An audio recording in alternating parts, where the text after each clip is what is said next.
Welcome everyone. Today in Rich and Spiritual presents The Law of Success by Napoleon Hill. Lesson: The Mastermind. You can do it if you believe you can. This is a course on the fundamentals of success. Success is very largely a matter of adjusting oneself to the ever-varying and changing environments of life, in a spirit of harmony and poise. Harmony is based upon understanding of the forces constituting one's environment. Therefore, this course is in reality a blueprint that may be followed straight to success, because it helps the student to interpret, understand, and make the most of these environmental forces of life. Before you begin reading the Law of Success lessons, you should know something of the history of the course. You should know exactly what the course promises to those who follow it until they have assimilated the laws and principles upon which it is based. You should know its limitations as well as its possibilities as an aid in your fight for a place in the world. From the viewpoint of entertainment, the Law of Success course would be a poor second for most any of the monthly periodicals of the snappy story variety which may be found upon the newsstands of today. The course has been created for the serious-minded person who devotes at least a portion of his or her time to the business of succeeding in life. The author of the Law of Success course has not intended to compete with those who write purely for the purpose of entertaining. The author's aim, in preparing this course, has been of a twofold nature, namely, first to help the earnest student find out what are his or her weaknesses, and secondly, to help create a definite plan for bridging those weaknesses.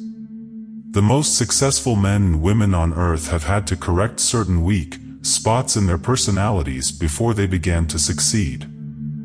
The most outstanding of these weaknesses which stand between men and women and success are intolerance, cupidity, greed, jealousy, suspicion, revenge, egotism, conceit, the tendency to reap where they have not sown, and the habit of spending more than they earn. All of these common enemies of mankind, and many more not here mentioned, are covered by the Law of Success course, in such a manner that any person of reasonable intelligence may master them with but little effort or inconvenience. You should know, at the very outset, that the Law of Success course has long since passed through the experimental state, that it already has to its credit a record of achievement that is worthy of serious thought and analysis. You should know, also, that the Law of Success course has been examined and endorsed by some of the most practical minds of this generation. The Law of Success course was first used as a lecture and was delivered by its author in practically every city and in many of the smaller localities throughout the United States over a period of more than 7 years. Perhaps you were one of the many hundreds of thousands of people who heard this lecture.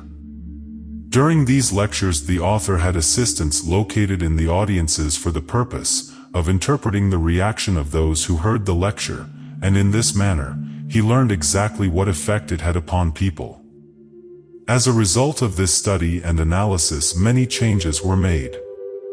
The first big victory was gained for the Law of Success philosophy, when it was used by the author as the basis of a course with which 3,000 men and women were trained as a sales army. The majority of these people were without previous experience of any sort in the field of selling. Through this training they were enabled to earn more than $1 million for themselves and paid the author $30,000 for his services, covering a period of approximately 6 months. The individuals and small groups of salespeople who have found success through the aid of this course are too numerous to be mentioned in this introduction, but the number is large and the benefits they derived from the course were definite.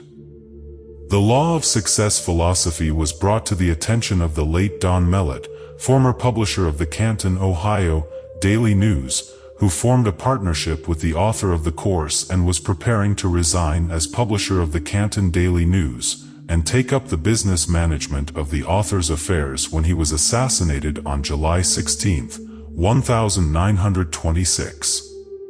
Prior to his death, Mr. Mellett had made arrangements with Judge Elbert Gary, who was then chairman of the board of the United States Steel Corporation, to present the Law of Success course to every employee of the Steel Corporation, at a total cost of something like $150,000. This plan was halted because of Judge Gary's death, but it proves that the author of the Law of Success has produced an educational plan of an enduring nature. Judge Gary was eminently prepared to judge the value of such a course, and the fact that he analyzed the Law of Success philosophy, and was preparing to invest the huge sum of $150,000 in it is proof of the soundness of all that is said in behalf of the course. You will observe, in this general introduction to the course, a few technical terms which may not be plain to you. Do not allow this to bother you. Make no attempt at first reading to understand these terms. They will be plain to you after you read the remainder of the course. This entire introduction is intended only as a background for the other 15 lessons of the course, and you should read it as such. You will not be examined on this introduction, but you should read it many times, as you will get from it at each reading a thought or an idea which you did not get on previous readings. In this introduction you will find a description of a newly discovered law of psychology which is the very foundation stone of all outstanding personal achievements. This law has been referred to by the author as the mastermind, meaning a mind that is developed through the harmonious cooperation of two or more people who ally themselves for the purpose of accomplishing any given task. If you are engaged in the business of selling, you may profitably experiment with this law of the mastermind in your daily work.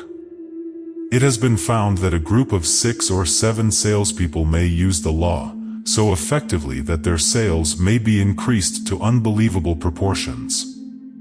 Life insurance is supposed to be the hardest thing on earth to sell.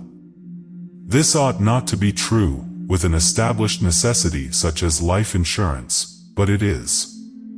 Despite this fact, a small group of men working for the Prudential Life Insurance Company, whose sales are mostly small policies, formed a little friendly group for the purpose of experimenting with the law of the mastermind, with the result that every man in the group wrote more insurance during the first 3 months of the experiment than he had ever written in an entire year before.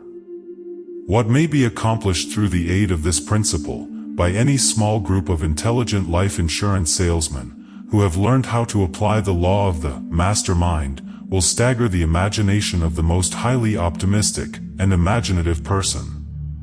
The same may be said of other groups of salespeople who are engaged in selling merchandise and other more tangible forms of service than life insurance. Bear this in mind as you read this introduction to the Law of Success course, and it is not unreasonable to expect that this introduction alone may give you sufficient understanding of the law to change the entire course of your life.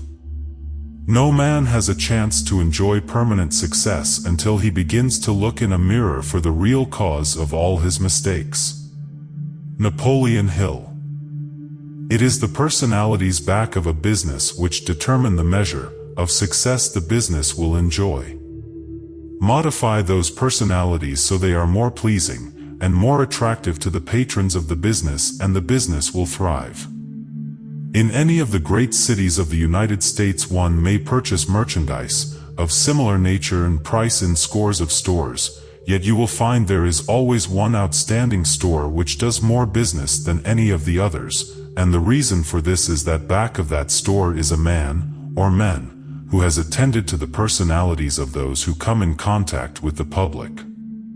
People buy personalities as much as merchandise, and it is a question if they are not influenced more by the personalities with which they come in contact than they are by the merchandise.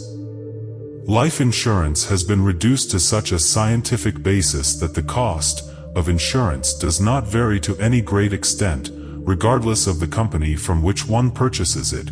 Yet out of the hundreds of life insurance companies doing business, less than a dozen companies do the bulk of the business of the United States.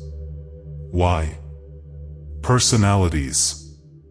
99 people out of every 100 who purchase life insurance policies do not know what is in their policies and, what seems more startling, do not seem to care.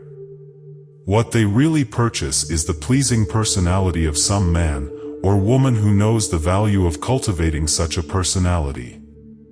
Your business in life, or at least the most important part of it, is to achieve success. Success, within the meaning of that term as covered by this course on the 15 laws of success, is the attainment of your definite chief aim without violating the rights of other people. Regardless of what your major aim in life may be, you will attain it with much less difficulty after you learn how to cultivate a pleasing personality, and after you have learned the delicate art of aligning yourself with others in a given undertaking without friction or envy. One of the greatest problems of life, if not, in fact, the greatest, is that of learning the art of harmonious negotiation with others. This course was created for the purpose of teaching people how to negotiate their way through life with harmony and poise, free from the destructive effects of disagreement and friction which bring millions of people to misery, want and failure every year.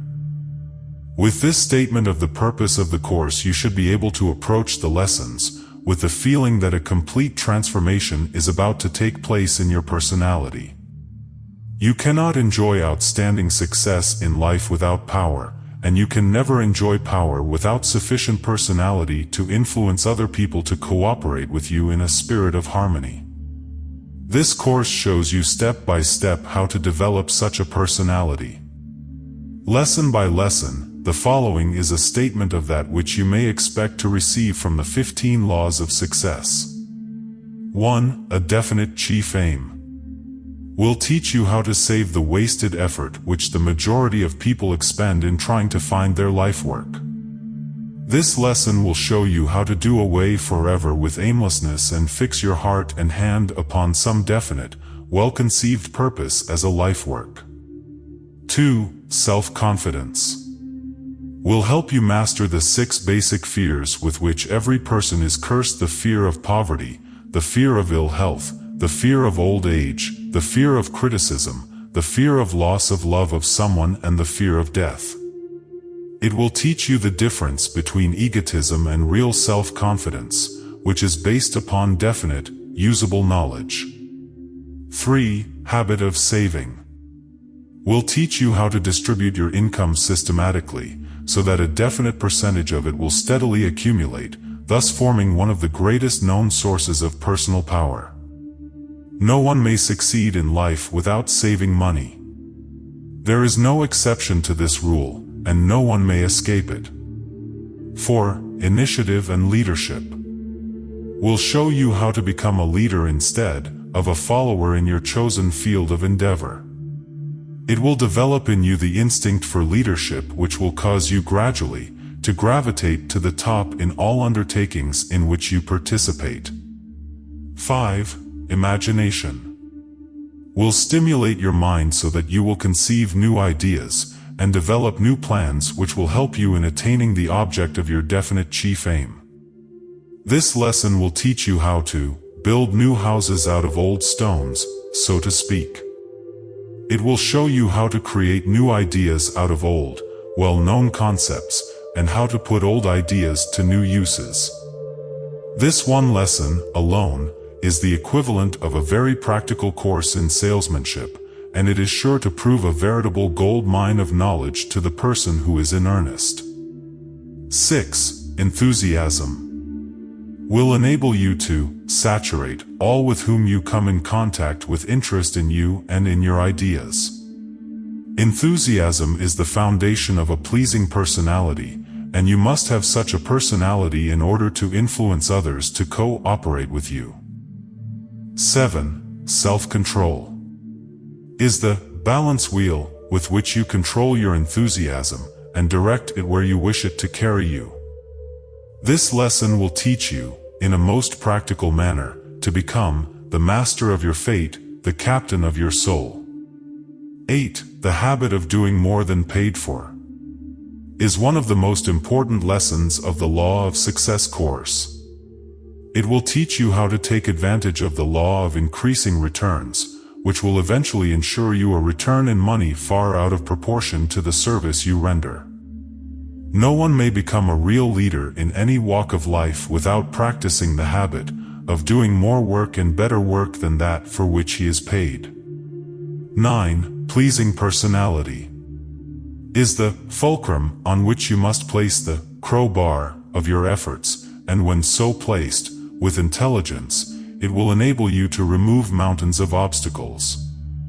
This one lesson, alone, has made scores of master salesmen. It has developed leaders overnight. It will teach you how to transform your personality so that you may adapt yourself to any environment, or to any other personality, in such a manner that you may easily dominate. 10. Accurate thinking is one of the important foundation stones of all enduring success. This lesson teaches you how to separate facts from mere information. It teaches you how to organize known facts into two classes, the important and the unimportant. It teaches you how to determine what is an important fact. It teaches you how to build definite working plans in the pursuit of any calling out of facts. 11. Concentration teaches you how to focus your attention upon one subject at a time until you have worked out practical plans for mastering that subject. It will teach you how to ally yourself with others in such a manner that you may have the use of their entire knowledge to back you up in your own plans and purposes. It will give you a practical working knowledge of the forces around you, and show you how to harness and use these forces in furthering your own interests. If you must slander someone, don't speak it, but write it in the sand, near the water's edge. Napoleon Hill. 12. Cooperation will teach you the value of teamwork in all you do. In this lesson you will be taught how to apply the law of the mastermind, described in this introduction and in Lesson 2 of this course.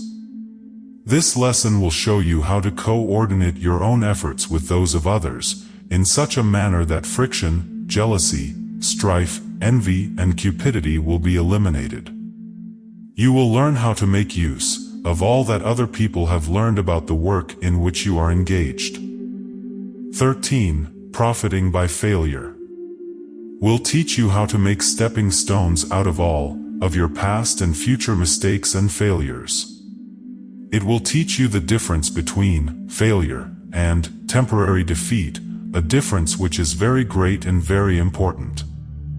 It will teach you how to profit by your own failures and by the failures of other people.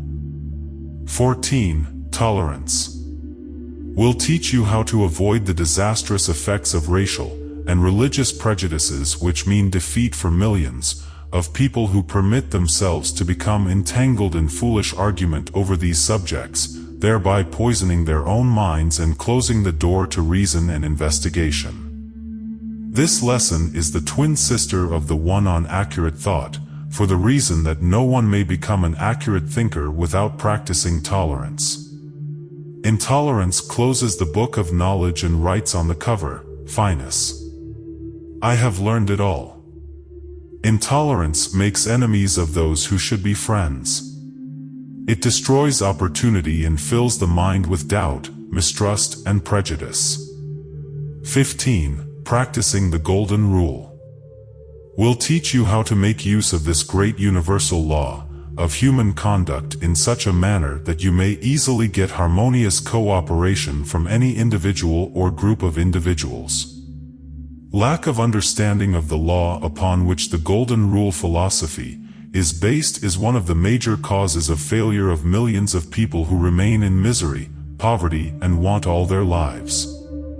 This lesson has nothing whatsoever to do with religion in any form, nor with sectarianism, nor have any of the other lessons of this course on the law of success. When you have mastered these 15 laws and made them your own, as you may do within a period of from 15 to 30 weeks, you will be ready to develop sufficient personal power to ensure the attainment of your definite chief aim. The purpose of these 15 laws is to develop or help you organize all the knowledge you have, and all you acquire in the future, so you may turn this knowledge into power.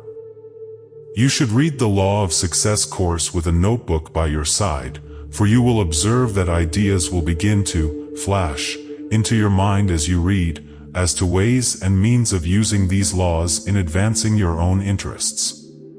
You should also begin teaching these laws to those in whom you are most interested, as it is a well-known fact that the more one tries to teach a subject, the more he learns about that subject. A man who has a family of young boys and girls may so indelibly fix these 15 laws of success in their minds that this teaching will change the entire course of their lives. The man with a family should interest his wife in studying this course with him, for reasons which will be plain before you complete reading this introduction. Power is one of the 3 basic objects of human endeavor. Power is of 2 classes: that which is developed through coordination of natural physical laws, and that which is developed by organizing and classifying knowledge. Power growing out of organized knowledge is the more important because it places in man's possession a tool with which he may transform, redirect, and to some extent harness and use the other form of power. The object of this reading course is to mark the route by which the student may safely travel in gathering such facts as he may wish to weave into his fabric of knowledge. There are 2 major methods of gathering knowledge, namely, by studying, classifying and assimilating facts which have been organized by other people, and through one's own process of gathering, organizing and classifying facts, generally called personal experience. This lesson deals mainly with the ways and means of studying the facts and data gathered and classified by other people. The state of advancement known as civilization is but the measure of knowledge which the race has accumulated. This knowledge is of 2 classes: mental and physical. Among the useful knowledge organized by man, he has discovered and catalogued the 80-odd physical elements of which all material forms in the universe consist. By study and analysis and accurate measurements, man has discovered the bigness of the material side of the universe as represented by planets, suns and stars, some of which are known to be over 10 million times as large as the little Earth on which he lives.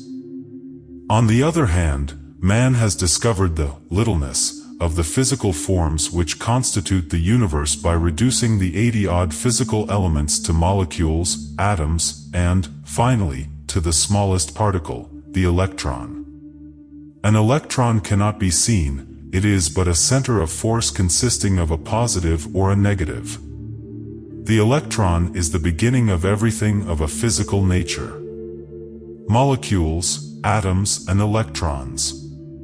To understand both the detail and the perspective of the process through which knowledge is gathered, organized and classified, it seems essential for the student to begin with the smallest and simplest particles of physical matter, because these are the ABCs with which nature has constructed the entire framework of the physical portion of the universe.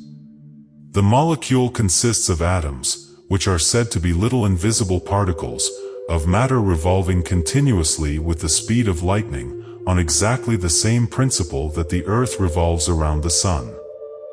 These little particles of matter known as atoms, which revolve in one continuous circuit in the molecule, are said to be made up of electrons, the smallest particles of physical matter. As already stated, the electron is nothing but 2 forms of force. The electron is uniform, of but one class, size and nature. Thus, in a grain of sand or a drop of water, the entire principle upon which the whole universe operates is duplicated. How marvelous! How stupendous! You may gather some slight idea of the magnitude of it all the next time you eat a meal, by remembering that every article of food you eat, the plate on which you eat it, the tableware and the table itself are, in final analysis, but a collection of electrons. In the world of physical matter, Whether one is looking at the largest star that floats through the heavens or the smallest grain of sand to be found on Earth, the object under observation is but an organized collection of molecules, atoms, and electrons revolving around one another at inconceivable speed. Every particle of physical matter is in a continuous state of highly agitated motion. Nothing is ever still, although nearly all physical matter may appear, to the physical eye, to be motionless. There is no solid, physical matter. The hardest piece of steel is but an organized mass of revolving molecules, atoms, and electrons. Moreover, the electrons in a piece of steel are of the same nature and move at the same rate of speed as the electrons in gold, silver, brass, or pewter. The 80-odd forms of physical matter appear to be different from one another, and they are different because they are made up of different combinations of atoms, although the electrons in these atoms are always the same, except that some electrons are positive and some are negative, meaning that some carry a positive charge of electrification while others carry a negative charge. Don't be afraid of a little opposition. Remember that the kite of success generally rises against the wind of adversity, not with it. Through the science of chemistry, matter may be broken up into atoms which are, within themselves, unchangeable. The 80-odd elements are created through, and by reason of combining and changing of the positions of the atoms. To illustrate the modus operandi of chemistry through which this change of atomic position is wrought, in terms of modern science, add 4 electrons, 2 positive and 2 negative, to the hydrogen atom, and you have the element lithium. Knock out of the lithium atom, composed of 3 positive and 3 negative electrons, 1 positive and 1 negative electron, and you have 1 atom of helium, composed of 2 positive and 2 negative electrons. Thus, it may be seen that the 80-odd physical elements of the universe differ from one another only in the number of electrons composing their atoms, and the number and arrangement of those atoms in the molecules of each element. As an illustration, an atom of mercury contains 80 positive charges, electrons, in its nucleus, and 80 negative outlying charges, electrons. If the chemist were to expel 2 of its positive electrons, it would instantly become the metal known as platinum.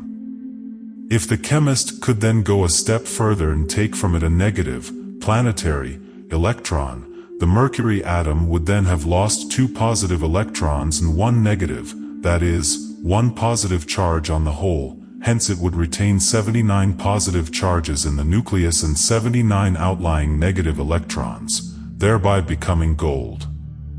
The formula through which this electronic change might be produced has been the object of diligent search by the alchemists all down the ages, and by the modern chemists of today. It is a fact known to every chemist that literally tens of thousands of synthetic substances may be composed out of only 4 kinds of atoms, viz. hydrogen, oxygen, nitrogen, and carbon. Differences in the number of electrons in atoms confer upon them qualitative, chemical differences, though all atoms of any one element are chemically alike.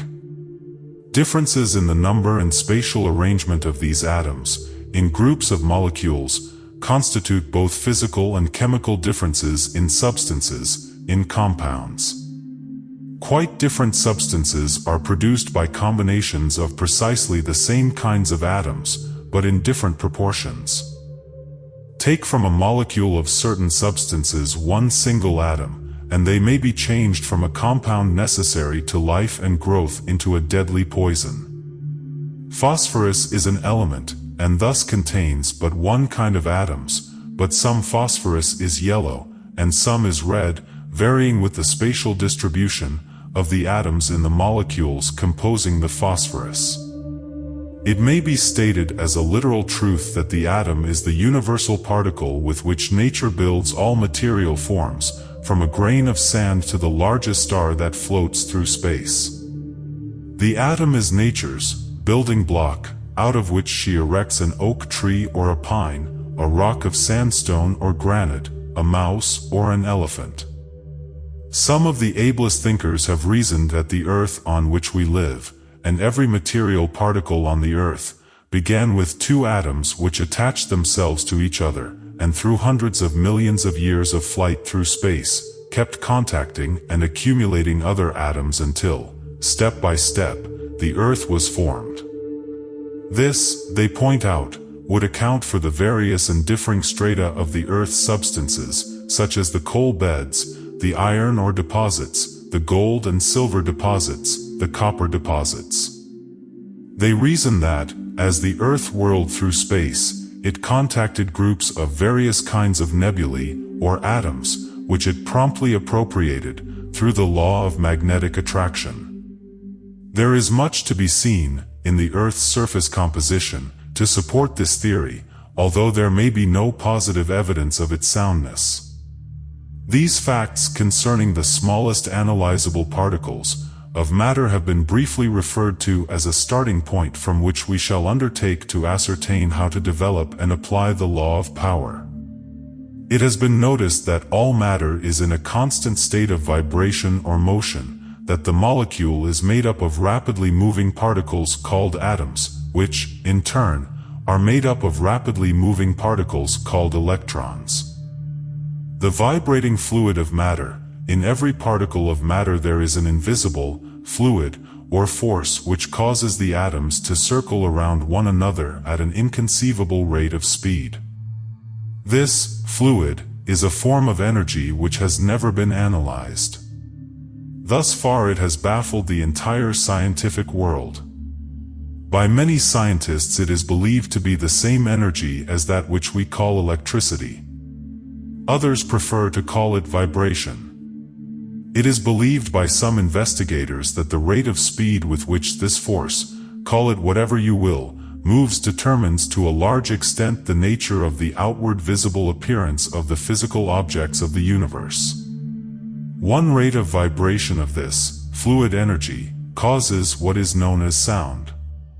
The human ear can detect only the sound which is produced through from 32,000 to 38,000 vibrations per second. As the rate of vibrations per second increases above that which we call sound, they begin to manifest themselves in the form of heat. Heat begins with about 15 million vibrations per second. Still higher up the scale, vibrations begin to register in the form of light. 3 million vibrations per second create violet light. Above this number, vibration sheds ultraviolet rays, which are invisible to the naked eye, and other invisible radiations. And, still higher up the scale, just how high no one at present seems to know, vibrations create the power with which man thinks. It is the belief of the author that the fluid portion of all vibration, out of which grow all known forms of energy, is universal in nature, that the fluid portion of sound is the same as the fluid portion of light, the difference in effect between sound and light being only a difference in rate of vibration, also that the fluid portion of thought is exactly the same as that in sound, heat and light, excepting the number of vibrations per second. Just as there is but one form of physical matter, of which the Earth and all the other planets, suns and stars, are composed, the electron, so is there but one form of fluid energy, which causes all matter to remain in a constant state of rapid motion. Air and ether. The vast space between the suns, moons, stars and other planets of the universe is filled with a form of energy known as ether. It is this author's belief that the fluid energy which keeps all particles of matter in motion is the same as the universal fluid known as ether, which fills all the space of the universe. Within a certain distance of the Earth's surface, estimated by some to be about 50 miles, there exists what is called air, which is a gaseous substance composed of oxygen and nitrogen. Air is a conductor of sound vibrations, but a non-conductor of light and the higher vibrations, which are carried by the ether. The ether is a conductor of all vibrations from sound to thought. Air is a localized substance which performs, in the main, the service of feeding all animal and plant life with oxygen and nitrogen, without which neither could exist. Nitrogen is one of the chief necessities of plant life and oxygen one of the mainstays of animal life. Near the top of very high mountains the air becomes very light, because it contains but little nitrogen, which is the reason why plant life cannot exist there. On the other hand, the light air found in high altitudes consists largely of oxygen, which is the chief reason why tubercular patients are sent to high altitudes. Render more service than that for which you are paid, and you will soon be paid for more than you render. The law of increasing returns takes care of this. Even this brief statement concerning molecules, atoms, electrons, air, ether, and the like, may be heavy reading to the student, but, as will be seen shortly, this introduction plays an essential part as the foundation of this lesson. Do not become discouraged if the description of this foundation appears to have none of the thrilling effects of a modern tale of fiction. You are seriously engaged in finding out what are your available powers, and how to organize and apply these powers. To complete this discovery successfully, you must combine determination, persistency, and a well-defined desire to gather and organize knowledge. The late Dr. Alexander Graham Bell, inventor of the long-distance telephone, and one of the accepted authorities on the subject of vibration, is here introduced in support of this author's theories concerning the subject of vibration. Suppose you have the power to make an iron rod vibrate with any desired frequency in a dark room. At first, when vibrating slowly, its movement will be indicated by only one sense, that of touch. As soon as the vibrations increase, a low sound will emanate from it and it will appeal to two senses. At about 32,000 vibrations to the second the sound will be loud and shrill, but at 40,000 vibrations it will be silent, and the movements of the rod will not be perceived by touch. Its movements will be perceived by no ordinary human sense. From this point up to about 1,500,000 vibrations per second, we have no sense that can appreciate any effect of the intervening vibrations. After that stage is reached, movement is indicated first by the sense of temperature and then, when the rod becomes red hot, by the sense of sight. At 3 million it sheds violet light. Above that it sheds ultraviolet rays and other invisible radiations, some of which can be perceived by instruments and employed by us. Now it has occurred to me that there must be a great deal to be learned about the effect of those vibrations in the great gap, where the ordinary human senses are unable to hear, see, or feel the movement. The power to send wireless messages by ether vibrations lies in that gap, but the gap is so great that it seems there must be much more. You must make machines practically to supply new senses, as the wireless instruments do. Can it be said, when you think of that great gap, that there are not many forms of vibrations that may give us results as wonderful as, or even more wonderful than, the wireless waves? It seems to me that in this gap lie the vibrations which we have assumed to be given off by our brains and nerve cells when we think. But then, again, they may be higher up, in the scale beyond the vibrations that produce the ultraviolet rays. Author's note. The last sentence suggests the theory held by this author. Do we need a wire to carry these vibrations? Will they not pass through the ether without a wire, just as the wireless waves do? How will they be perceived by the recipient? Will he hear a series of signals, or will he find that another man's thoughts have entered into his brain? We may indulge in some speculations based on what we know of the wireless waves, which, as I have said, are all we can recognize of a vast series of vibrations which theoretically must exist. If the thought waves are similar to the wireless waves, they must pass from the brain and flow endlessly around the world and the universe. The body and the skull and other solid obstacles would form no obstruction to their passage, as they pass through the ether which surrounds the molecules of every substance, no matter how solid and dense. You ask if there would not be constant interference and confusion if other people's thoughts were flowing through our brains, and setting up thoughts in them that did not originate with ourselves? How do you know that other men's thoughts are not interfering with yours now? I have noticed a good many phenomena of mind disturbances that I have never been able to explain. For instance, there is the inspiration or the discouragement that a speaker feels in addressing an audience. I have experienced this many times in my life, and have never been able to define exactly the physical causes of it.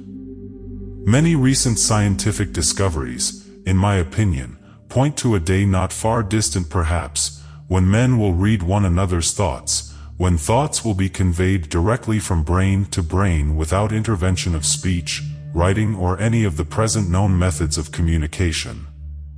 It is not unreasonable to look forward to a time when we shall see without eyes, hear without ears and talk without tongues. Briefly, the hypothesis that mind can communicate directly with mind rests on the theory that thought, or vital force, is a form of electrical disturbance, that it can be taken up by induction and transmitted to a distance either through a wire or simply through the all-pervading ether, as in the case of wireless telegraph waves. There are many analogies which suggest that thought is of the nature of an electrical disturbance. A nerve, which is of the same substance as the brain, is an excellent conductor of the electric current. When we first passed an electrical current through the nerves of a dead man, we were shocked and amazed to see him sit up and move. The electrified nerves produced contraction of the muscles very much as in life. The nerves appear to act upon the muscles very much, as the electric current acts upon an electromagnet. The current magnetizes a bar of iron placed at right angles to it, and the nerves produce, through the intangible current of vital force that flows through them, contraction of the muscular fibers that are arranged at right angles to them. It would be possible to cite many reasons why thought and vital force may be regarded as of the same nature as electricity. The electric current is held to be a wave motion of the ether, the hypothetical substance that fills all space and pervades all substances. We believe that there must be ether because without it the electric current could not pass through a vacuum or sunlight through space. It is reasonable to believe that only a wave motion of a similar character can produce the phenomena of thought and vital force. We may assume that the brain cells act as a battery, and that the current produced flows along the nerves. But does it end there?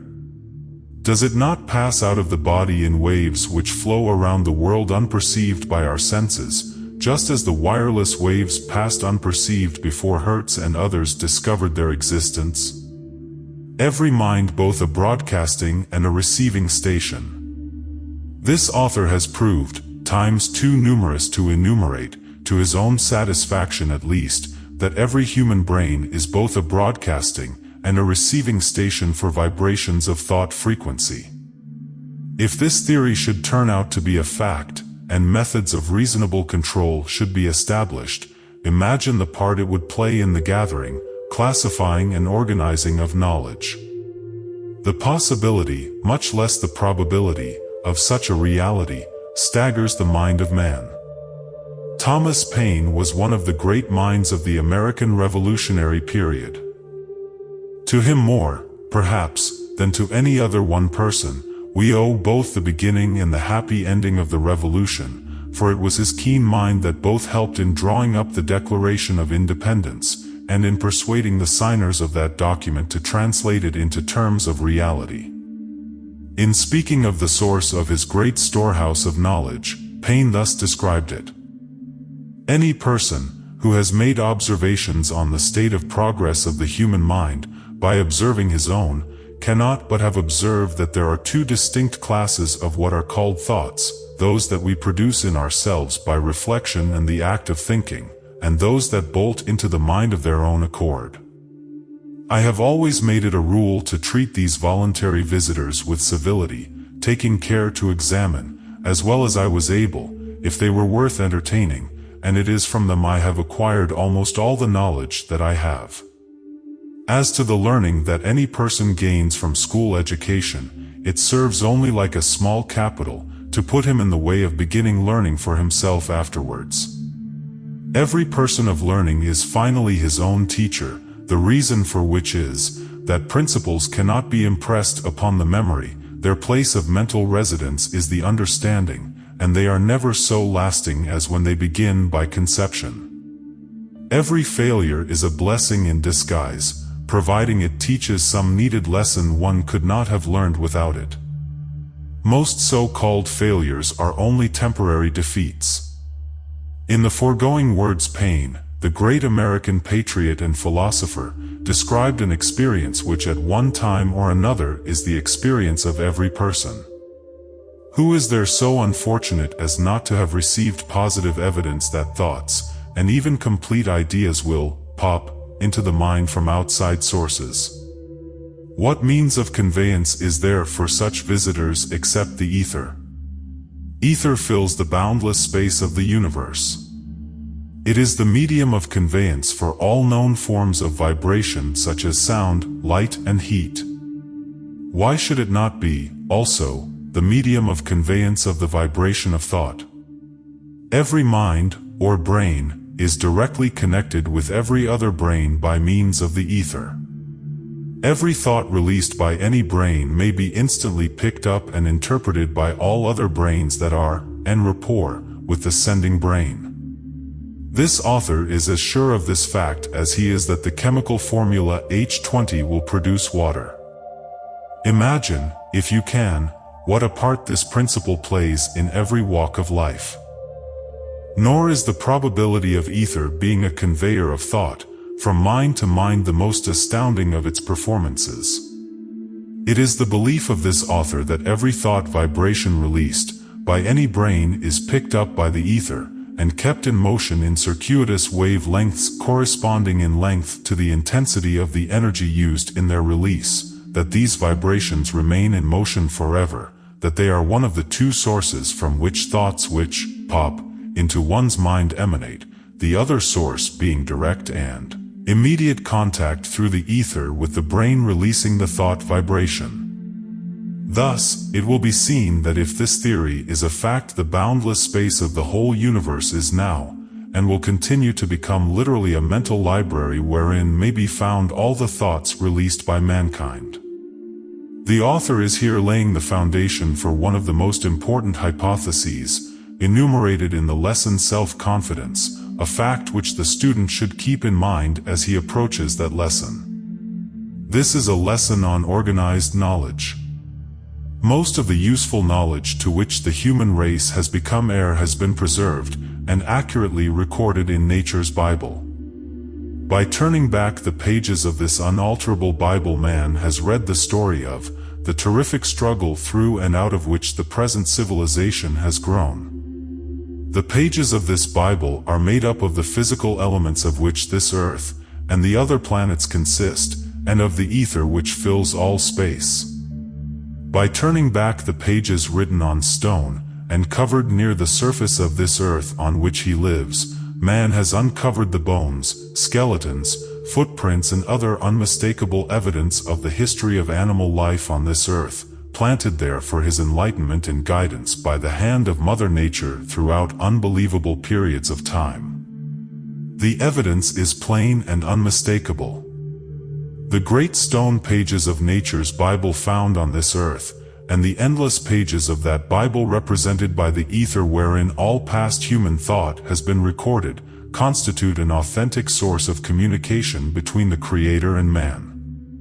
This Bible was begun before man had reached the thinking stage, indeed, before man had reached the amoeba, one-cell animal, stage of development.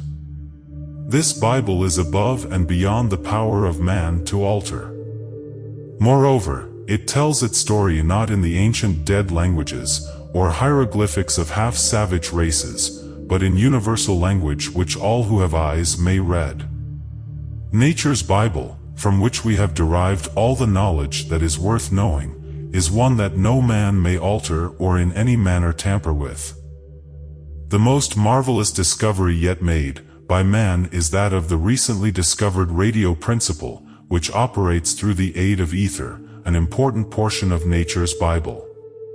Imagine the ether picking up the ordinary vibration of sound and transforming that vibration from audio frequency into radio frequency, carrying it to a properly attuned receiving station, and there transforming it back into its original form of audio frequency, all in the flash of a second.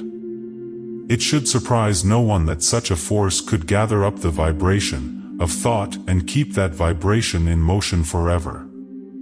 The established and known fact of instantaneous transmission of sound through the agency of the ether, by means of the modern radio apparatus, removes the theory of transmission of thought vibration from mind to mind, from the possible to the probable. The master mind. We come, now, to the next step in the description of the ways and means by which one may gather, classify, and organize useful knowledge, through harmonious alliance of two or more minds, out of which grows a mastermind. The term, mastermind, is abstract and has no counterpart in the field of known facts, except to a small number of people who have made a careful study of the effect of one mind upon other minds. This author has searched in vain through all the textbooks and essays available on the subject of the human mind, but nowhere has been found even the slightest reference to the principle here described as the master mind. The term first came to the attention of the author through an interview with Andrew Carnegie, in the manner described in Lesson 2. Chemistry of the Mind. It is this author's belief that the mind is made up of the same universal, fluid, energy as that which constitutes the ether which fills the universe. It is a fact as well known to the layman as to the man of scientific investigation, that some minds clash the moment they come in contact with each other, while other minds show a natural affinity for each other. Between the two extremes of natural antagonism and natural affinity growing out of the meeting or contacting of minds, there is a wide range of possibility for varying reactions of mind upon mind. Some minds are so naturally adapted to each other that love at first sight is the inevitable outcome of the contact. Who has not known of such an experience? In other cases, minds are so antagonistic that violent mutual dislike shows itself at first meeting. These results occur without a word being spoken, and without the slightest signs of any of the usual causes for love and hate acting as a stimulus. It is quite probable that the mind is made up of a fluid or substance or energy, call it what you will, similar to, if not in fact the same substance as the ether. When two minds come close enough to each other to form a contact, the mixing of the units of this mind stuff, let us call it the electrons of the ether, sets up a chemical reaction and starts vibrations which affect the two individuals pleasantly or unpleasantly. The effect of the meeting of two minds is obvious to even the most casual observer. Every effect must have a cause. What could be more reasonable than to suspect that the cause of the change in mental attitude between two minds which have just come in close contact is none other than the disturbance of the electrons or units of each mind in the process of rearranging themselves in the new field created by the contact. To believe in the heroic makes heroes. Disraeli. For the purpose of establishing this lesson upon a sound foundation, we have gone a long way toward success, by admitting that the meeting or coming in close contact of two minds sets up in each of those minds a certain noticeable effect or state of mind quite different from the one existing immediately prior to the contact. While it is desirable, it is not essential to know what is the cause of this reaction of mind upon mind. That the reaction takes place, in every instance, is a known fact which gives us a starting point from which we may show what is meant by the term mastermind. A mastermind may be created through the bringing together or blending, in a spirit of perfect harmony, of two or more minds. Out of this harmonious blending, the chemistry of the mind creates a third mind which may be appropriated and used by one or all of the individual minds. This master mind will remain available as long as the friendly, harmonious alliance between the individual minds exists. It will disintegrate, and all evidence of its former existence will disappear the moment the friendly alliance is broken. This principle of mind chemistry is the basis and cause for practically all the so-called soul mate and eternal triangle cases, so many of which unfortunately find their way into the divorce courts and meet with popular ridicule from ignorant and uneducated people who manufacture vulgarity and scandal out of one of the greatest of nature's laws. The entire civilized world knows that the first 2 or 3 years of association after marriage are often marked by much disagreement of a more or less petty nature. These are the years of adjustment. If the marriage survives them, it is more than apt to become a permanent alliance. These facts no experienced married person will deny. Again, we see the effect without understanding the cause.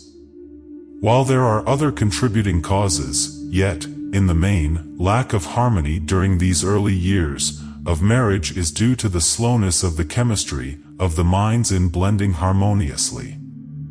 Stated differently, the electrons or units of the energy called the mind are often neither extremely friendly nor antagonistic upon first contact, but, through constant association, they gradually adapt themselves in harmony, except in rare cases where association has the opposite effect of leading, eventually, to open hostility between these units. It is a well-known fact that after a man and a woman have lived together for 10 to 15 years, they become practically indispensable to each other, even though there may not be the slightest evidence of the state of mind called love. Moreover, this association and relationship sexually not only develops a natural affinity between the two minds, but it actually causes the two people to take on a similar facial expression and to resemble each other closely in many other marked ways. Any competent analyst of human nature can easily go into a crowd of strange people and pick out the wife after having been introduced to her husband. The expression of the eyes, the contour of the faces, and the tone of the voices of people who have long been associated in marriage become similar to a marked degree. So marked is the effect of the chemistry of the human mind that any experienced public speaker may quickly interpret the manner in which his statements are accepted by his audience. Antagonism in the mind of but one person in an audience of 1,000 may be readily detected by the speaker who has learned how to feel and register the effects of antagonism. Moreover, the public speaker can make these interpretations without observing or in any manner being influenced by the expression on the faces of those in his audience. On account of this fact, an audience may cause a speaker to rise to great heights of oratory or heckle him into failure without making a sound or denoting a single expression of satisfaction or dissatisfaction through the features of the face. All master salesmen know the moment the psychological time for closing has arrived, not by what the prospective buyer says, but from the effect of the chemistry of his mind as interpreted or felt by the salesman. Words often belie the intentions of those speaking them, but a correct interpretation of the chemistry of the mind leaves no loophole for such a possibility. Every able salesman knows that the majority of buyers have the habit of affecting a negative attitude almost to the very climax of a sale. Every able lawyer has developed a sixth sense whereby he is enabled to feel his way through the most artfully selected words of the clever witness who is lying and correctly interpret that which is in the witness's mind through the chemistry of the mind. Many lawyers have developed this ability without knowing the real source of it. They possess the technique without the scientific understanding upon which it is based. Many salesmen have done the same thing. One who is gifted in the art of correctly the chemistry of the minds of others may, figuratively speaking, walk in at the front door of the mansion of a given mind and leisurely explore the entire building, noting all its details, walking out again with a complete picture of the interior of the building, without the owner of the building so much as knowing that he has entertained a visitor. It will be observed, in the lesson Accurate Thinking, that this principle may be put to a very practical use, having reference to the principle of the chemistry of the mind. The principle is referred to merely as an approach to the major principles of this lesson. Enough has already been stated to introduce the principle of mind chemistry, and to prove, with the aid of the student's own everyday experiences and casual observations, that the moment two minds come within close range of each other, a noticeable mental change takes place in both, sometimes registering in the nature of antagonism, and at other times registering in the nature of friendliness. Every mind has what might be termed an electric field. The nature of this field varies, depending upon the mood of the individual mind back of it, and upon the nature of the chemistry of the mind creating the field. It is believed by this author that the normal, or natural condition of the chemistry of any individual mind is the result of his physical heredity plus the nature of thoughts which have dominated that mind, that every mind is continuously changing to the extent that the individual's philosophy and general habits of thought change the chemistry of his or her mind. These principles the author believes to be true. That any individual may voluntarily change the chemistry of his or her mind so that it will either attract or repel all with whom it comes in contact is a known fact. Stated in another manner, any person may assume a mental attitude which will attract and please others or repel and antagonize them, and this without the aid of words or facial expression or other form of bodily movement or demeanor. Go back, now, to the definition of a mastermind, a mind which grows out of the blending and coordination of two or more minds, in a spirit of perfect harmony, and you will catch the full significance of the word, harmony, as it is here used. Two minds will not blend, nor can they be coordinated unless the element of perfect harmony is present, wherein lies the secret of success or failure of practically all business and social partnerships. Every sales manager and every military commander, and every leader in any other walk of life understands the necessity of an esprit de corps, a spirit of common understanding and cooperation, in the attainment of success. This mass spirit of harmony of purpose is obtained through discipline, voluntary or forced, of such a nature that the individual minds become blended into a master mind, by which is meant that the chemistry of the individual minds is modified in such a manner that these minds blend and function as one. The methods through which this blending process takes place are as numerous as the individuals engaged in the various forms of leadership. Every leader has his or her own method of coordinating the minds of the followers. One will use force.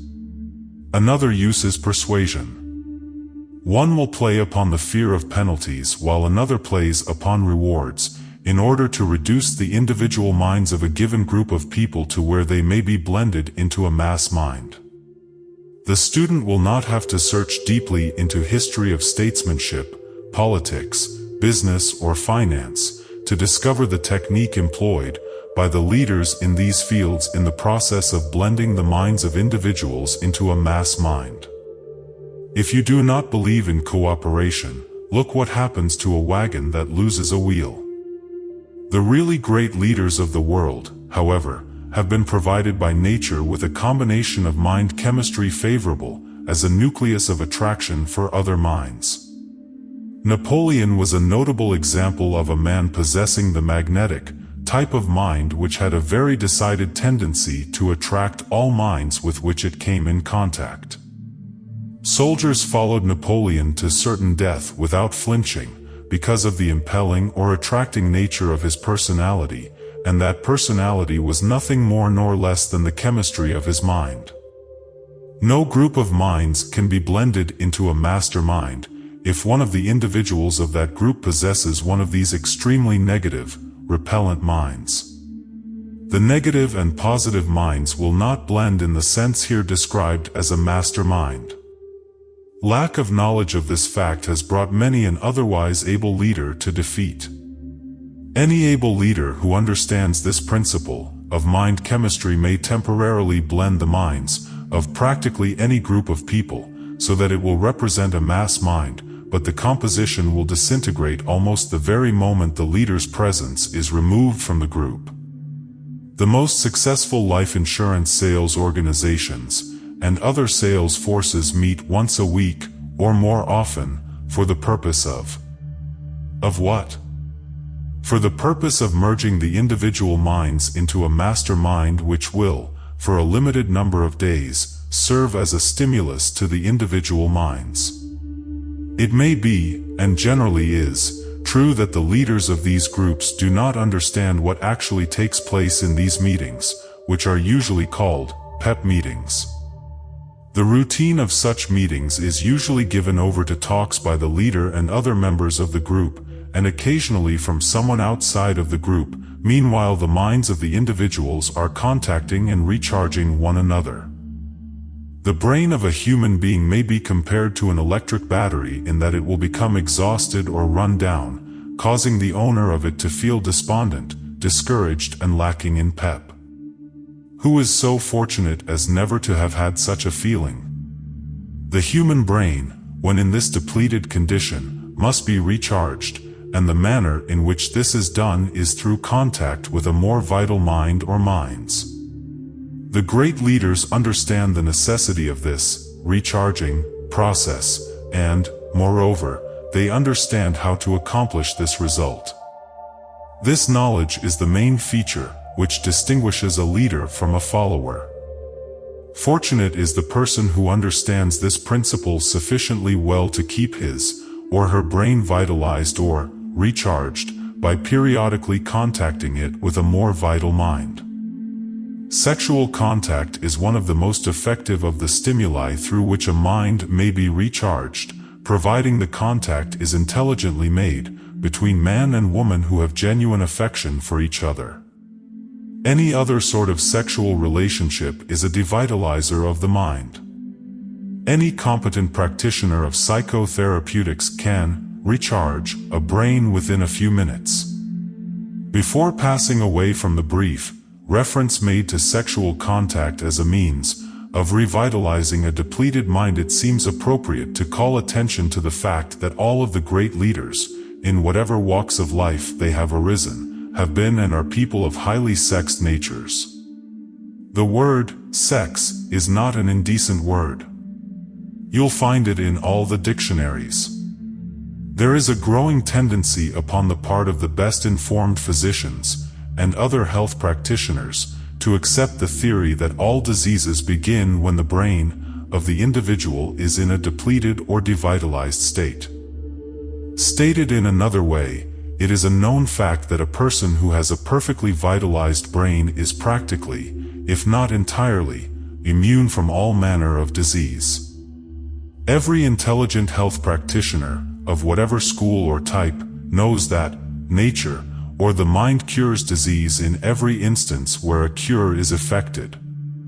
Medicines, faith, laying on of hands, chiropractic, osteopathy, and all other forms of outside stimulant are nothing more than artificial aids to nature, or, to state it correctly, mere methods of setting the chemistry of the mind into motion to the end that it readjusts the cells and tissues of the body, revitalizes the brain, and otherwise causes the human machine to function normally. The most orthodox practitioner will admit the truth of this statement. What, then, may be the possibilities of the future developments in the field of mind chemistry? Through the principle of harmonious blending of minds, perfect health may be enjoyed. Through the aid of this same principle, sufficient power may be developed to solve the problem of economic pressure which constantly presses upon every individual. We may judge the future possibilities of mind chemistry by taking inventory of its past achievements, keeping in mind the fact that these achievements have been largely the result of accidental discovery and of chance groupings of minds. We are approaching the time when the Professor 8 of the universities will teach mind chemistry the same as other subjects are now taught.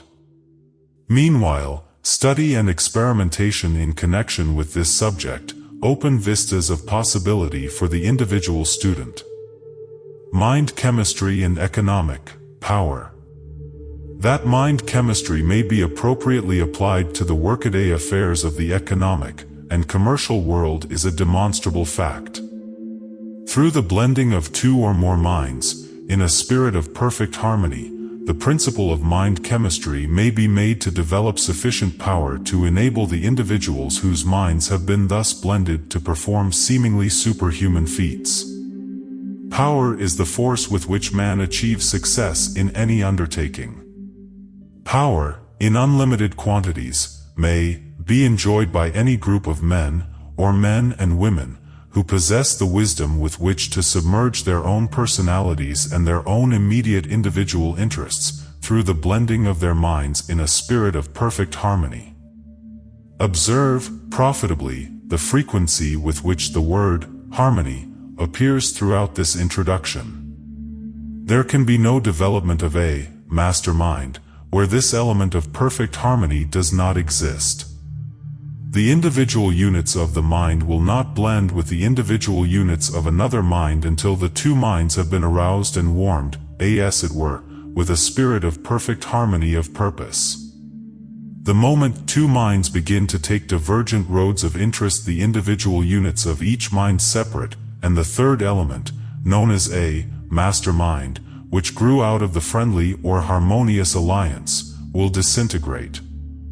We come, now, to the study of some well-known men who have accumulated great power, also great fortunes, through the application of mind chemistry. Let us begin our study with three men who are known to be men of great achievement in their respective fields of economic, business and professional endeavor. Their names are Henry Ford, Thomas Edison and Harvey Firestone. Of the three, Henry Ford is, by far, the most powerful, having reference to economic and financial power. Mr. Ford is the most powerful man now living on Earth. Many who have studied Mr. Ford believe him to be the most powerful man who ever lived. As far as is known, Mr. Ford is the only man now living, or who ever lived, with sufficient power to outwit the money trust of the United States. Mr. Ford gathers millions of dollars with as great ease as a child fills its bucket with sand when playing on the beach. It has been said, by those who were in position to know, that Mr. Ford, if he needed it, could send out the call for money and gather in $1 billion, $1,000 million, and have it available for use within 1 week. No one who knows of Ford's achievements doubts this. Those who know him well know that he could do it, with no more effort than the average man expends, in raising the money with which to pay a month's house rent. He could get this money, if he needed it, through the intelligent application of the principles on which this course is based. Courage is the standing army of the soul which keeps it from conquest, pillage and slavery. Henry Van Dyke. While Mr. Ford's new automobile was in the process of perfection, in 1927, it is said that he received advance orders, with cash payments, for more than 375,000 cars. At an estimated price of $600 per car, this would amount to $225 million, which he received before a single car was delivered. Such is the power of confidence in Ford's ability. Mr. Edison, as everyone knows, is a philosopher, scientist and inventor. He is, perhaps, the keenest Bible student on earth, a student of nature's Bible, however, and not of the myriads of man-made Bibles. Mr. Edison has such a keen insight into Mother Nature's Bible that he has harnessed and combined, for the good of mankind, more of nature's laws than any other person now living or who ever lived.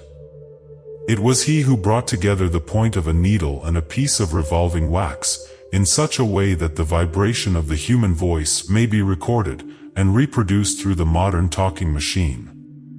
And it may be Edison who will eventually enable man to pick up and correctly interpret the vibrations of thought which are now recorded in the boundless universe of ether, just as he has enabled man to record and reproduce the spoken word. It was Edison who first harnessed the lightning and made it serve as a light for man's use, through the aid of the incandescent electric light bulb. It was Edison who gave the world the modern moving picture. These are but a few of his outstanding achievements. These modern miracles, which he has performed, not by trickery, under the sham pretense of superhuman power, but in the very midst of the bright light of science, transcend all of the so-called miracles described in the man-made books of fiction. Mr. Firestone is the moving spirit in the great Firestone tire industry in Akron, Ohio. His industrial achievements are so well known wherever automobiles are used that no special comment on them seems necessary. All three of these men began their careers, business and professional, without capital and with but little schooling of that type usually referred to as education. All three men are now well educated. All three are wealthy. All three are powerful. Now let us inquire into the source of their wealth and power. Thus far we have been dealing only with effect. The true philosopher wishes to understand the cause of a given effect. It is a matter of general knowledge that Mr. Ford, Mr. Edison and Mr. Firestone are close personal friends, and have been so for many years, that in former years they were in the habit of going away to the woods once a year for a period of rest, meditation and recuperation. But it is not generally known. It is a grave doubt if these three men themselves know it, that there exists between the three men a bond of harmony which has caused their minds to become blended into a mastermind, which is the real source of the power of each. This mass mind, growing out of the coordination of the individual minds of Ford, Edison and Firestone, has enabled these men to tune in on forces and sources of knowledge with which most men are to no extent familiar. If the student doubts either the principle or the effects here described, let him remember that more than half the theory here set forth is a known fact. For example, it is known that these three men have great power. It is known that they are wealthy. It is known that they began without capital and with but little schooling. It is known that they form periodic mind contacts. It is known that they are harmonious and friendly. It is known that their achievements are so outstanding as to make it impossible to compare these achievements with those of other men in their respective fields of activity. All these effects are known to practically every schoolboy in the civilized world, therefore there can be no dispute as far as effects are concerned. Of one fact connected with the cause of the achievements of Edison, Ford and Firestone we may be sure, namely, that these achievements were in no way based upon trickery, deceit, the supernatural, or so-called revelations, or any other form of unnatural law. These men do not possess a stock of legerdemain. They work with natural laws, laws which, for the most part, are well known to all economists and leaders in the field of science, with the possible exception of the law upon which chemistry of the mind is based. As yet, chemistry of the mind is not sufficiently developed to be classed, by scientific men, in their catalogue of known laws. A master mind may be created by any group of people who will coordinate their minds in a spirit of perfect harmony. The group may consist of any number from 2 upward. Best results appear available from the blending of 6 or 7 minds. It has been suggested that Jesus Christ discovered how to make use of the principle of mind chemistry, and that his seemingly miraculous performances grew, out of the power he developed through the blending of the minds of his 12 disciples. It has been pointed out that when one of the disciples, Judas Iscariot, broke faith, the mastermind immediately disintegrated, and Jesus met with the supreme catastrophe of his life. When two or more people harmonize their minds and produce the effect known as a mastermind, each person in the group becomes vested with the power to contact with and gather knowledge through the subconscious minds of all the other members of the group. This power becomes immediately noticeable, having the effect of stimulating the mind to a higher rate of vibration, and otherwise evidencing itself in the form of a more vivid imagination and the consciousness of what appears to be a sixth sense. It is through this sixth sense that new ideas will flash into the mind. These ideas take on the nature and form of the subject dominating the mind of the individual. If the entire group has met for the purpose of discussing a given subject, ideas concerning that subject will come pouring into the minds of all present, as if an outside influence were dictating them. The minds of those participating in the mastermind become as magnets, attracting ideas and thought stimuli of the most highly organized and practical nature, from no one knows where. The process of mind blending here described as a mastermind may be likened to the act of one who connects many electric batteries to a single transmission wire, thereby stepping up the power flowing over that line. Each battery added increases the power passing over that line by the amount of energy the battery carries. Just so in the case of blending individual minds into a master mind. Each mind, through the principle of mind chemistry, stimulates all the other minds in the group, until the mind energy thus becomes so great that it penetrates to and connects with the universal energy known as ether, which, in turn, touches every atom of the entire universe. The modern radio apparatus substantiates, to a considerable extent, the theory here expounded. Powerful sending or broadcasting stations must be erected through which the vibration of sound is stepped up, before it can be picked up by the much higher vibrating energy of the ether and carried in all directions. A master mind, made up of many individual minds, so blended that they produce a strong vibrating energy, constitutes almost an exact counterpart of the radio broadcasting station. Men cease to interest us when we find their limitations. The only sin is limitation. As soon as you once come up to a man's limitations, it is all over with him. Emerson. Every public speaker has felt the influence of mind chemistry, for it is a well-known fact that as soon as the individual minds of an audience become, en rapport, attuned to the rate of vibration of the mind of the speaker, with the speaker, there is a noticeable increase of enthusiasm in the speaker's mind, and he often rises to heights of oratory which surprise all, including himself. The first 5 to 10 minutes of the average speech are devoted to what is known as warming up. By this is meant the process through which the minds of the speaker and his audience are becoming blended in a spirit of perfect harmony. Every speaker knows what happens when this state of perfect harmony fails to materialize upon part of his audience. The seemingly supernatural phenomena occurring in spiritualistic meetings are the result of the reaction, upon one another, of the minds in the group. These phenomena seldom begin to manifest themselves under 10 to 20 minutes after the group is formed, for the reason that this is about the time required for the minds in the group to become harmonized or blended.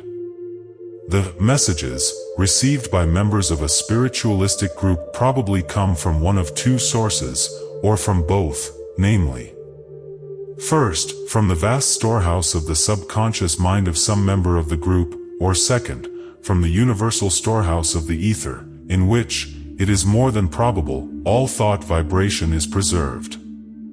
Neither any known natural law nor human reason supports the theory of communication with individuals who have died. It is a known fact that any individual may explore the store of knowledge in another's mind, through this principle of mind chemistry, and it seems reasonable to suppose that this power may be extended to include contact with whatever vibrations are available in the ether, if there are any. The theory that all the higher and more refined vibrations, such as those growing out of thought, are preserved in the ether grows out of the known fact that neither matter nor energy, the two known elements of the universe, may be either created or destroyed. It is reasonable to suppose that all vibrations which have been stepped up sufficiently to be picked up and absorbed in the ether will go on forever. The lower vibrations, which do not blend with or otherwise contact the ether, probably live a natural life and die out. All the so-called geniuses probably gained their reputations because, by mere chance or otherwise, they formed alliances with other minds which enabled them to step up their own mind vibrations to where they were enabled to contact the vast temple of knowledge recorded and filed in the ether of the universe.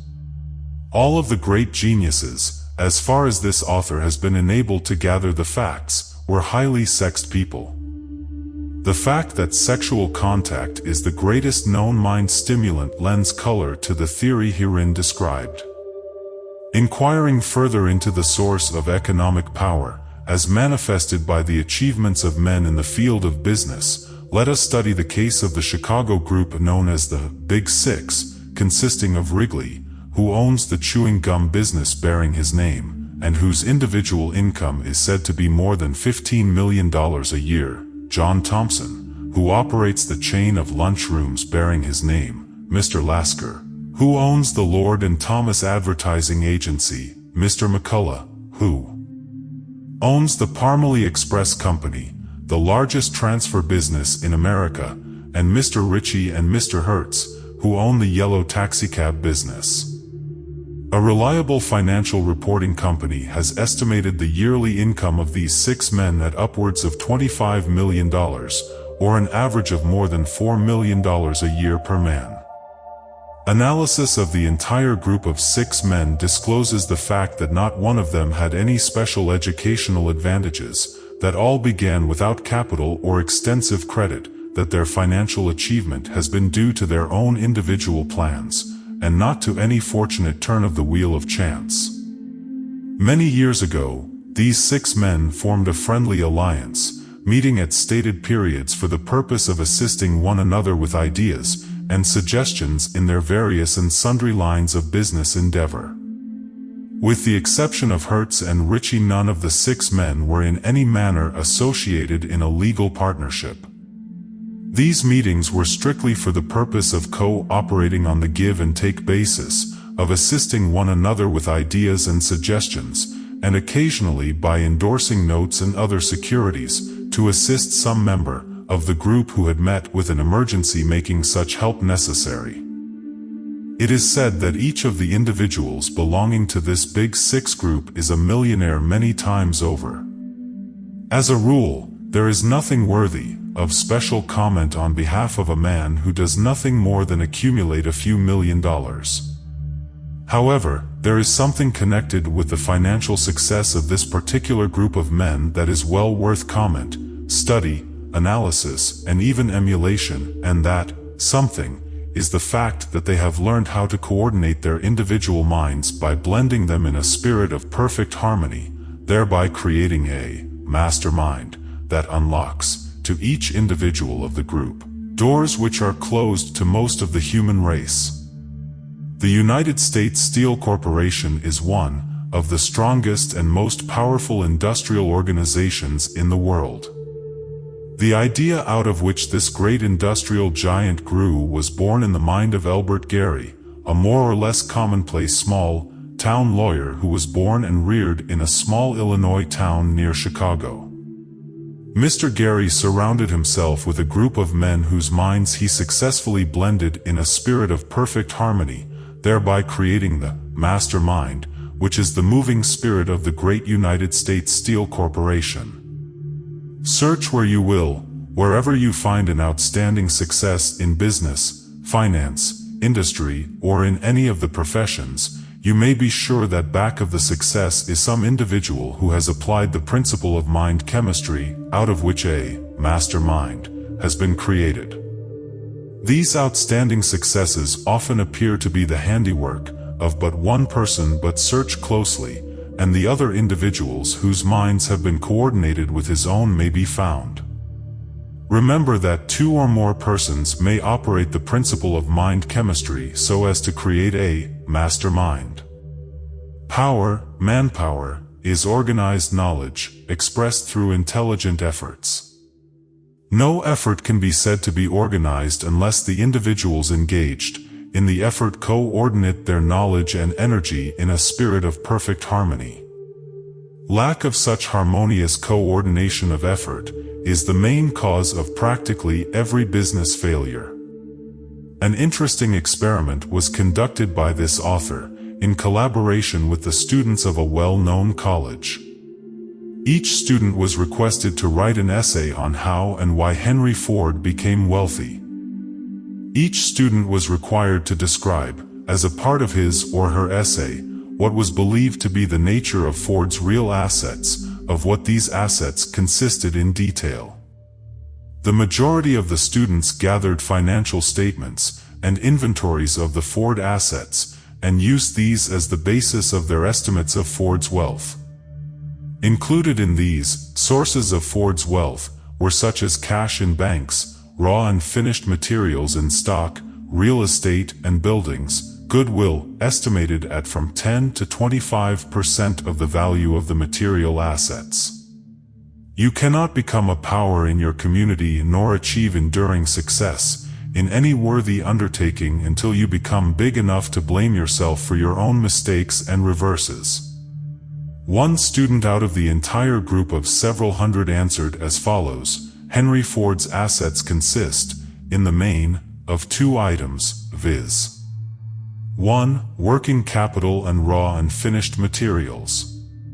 2. The knowledge, gained from experience, of Henry Ford himself, and the cooperation of a well-trained organization which understands how to apply this knowledge to best advantage from the Ford viewpoint. It is impossible to estimate, with anything approximating correctness, the actual dollars and cents value of either of these two groups of assets, but it is my opinion that their relative values are: the organized knowledge of the Ford organization, 75%. The value of cash and physical assets of every nature, including raw and finished materials, 25%.